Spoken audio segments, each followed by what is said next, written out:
And the police state ends with me, and we made it one more day. Now folks, today I want you to see this Bible.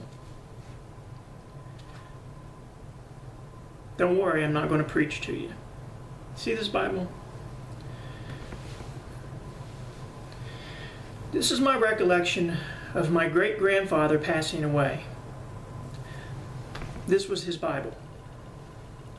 Here's a picture of my grandpa Aldridge, which is my great-grandfather. He's the one sitting down.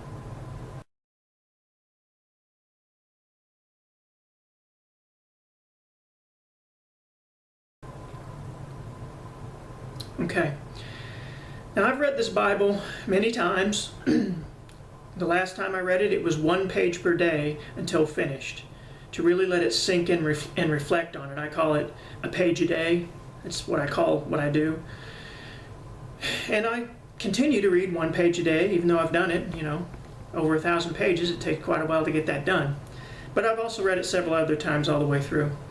And I'll likely continue to read 1 page a day for the rest of my life, because I believe that's a good way to let it really sink in. So let me tell you a story about this Bible. I was raised by my grandfather, a retired police officer. Well, we moved close to my great-grandfather here in Oklahoma as he was getting older and needing some caring for. We moved in next door to his house, and we would check on him 3 times a day or so and just generally help out as needed. And, of course, company and family. One night before bedtime, we found my great-grandfather, my grandpa Aldridge, as I called him, passed away. He was in his easy chair, and it looked like he was reading this Bible.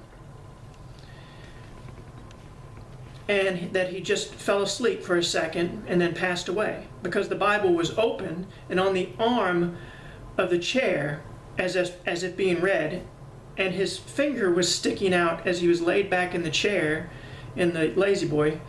His finger was sticking out with his ear hook type glasses still hanging from his index finger. So it was very evident that he was reading this Bible. He died basically reading the Bible. The Bible was sitting on my kitchen table. As I read it daily, I've told you that, and I like to keep it nearby me because it carries a great deal of significance to me. It's passed down from my great-grandfather to my grandfather, who passed away when I was 16, and then it came to me. And remember, I was raised by my grandfather, and he, to me, was my father. So this Bible has a lot of meaning to me, so I keep it here, and I read it. And it was sitting here on my table when the fraudulent raid on my home from the Bartlesville Police came. And you can understand why I say this.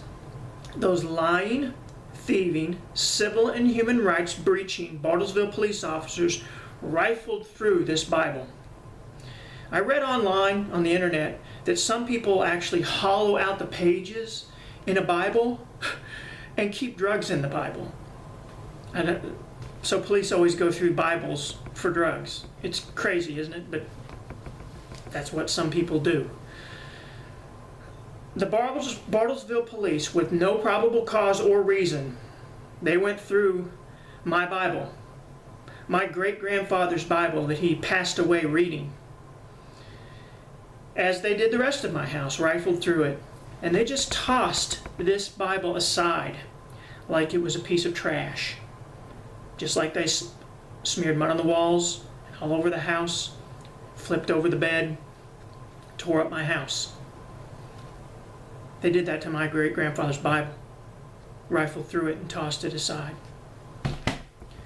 This is just one item, a story, that those evildoers, their grubby little hands, put on this Bible, on my home, breaching the sanctity of my home.